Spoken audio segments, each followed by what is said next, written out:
So students, today we will learn about activity number 2.1 of our class 9, in which A group has taken a one spatula, એક ચમચી ભરીને આપણે copper sulphate નાખ્યો છે.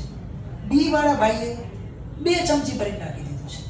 હવે બેની કોમ્પોઝિશન આમ જોવો તો કેવી દેખાય છે? આમ સેમ દેખાય છે કે આમ કલરમાં કઈ વેરિએશન દેખાય છે? ક્યાંય કલરમાં કઈ વેરિએશન છે કે સેમ છે? કોમ્પોઝિશન કેવી છે? સેમ. સો દક્ષભાઈ, હોમોજીનિયસ મિક્સચર કોને કહેશું?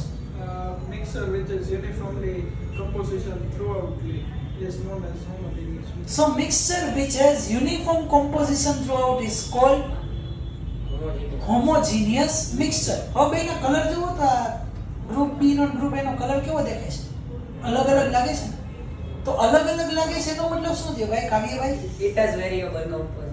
Yes, it has variable composition. Variable composition એટલે એકાદમ તમે 1 ચમચી ઠપકારો, એકાદમાં 3-4 ચમચી ઠપકારો તો composition કેવી થઈ જાય? અલગ અલગ.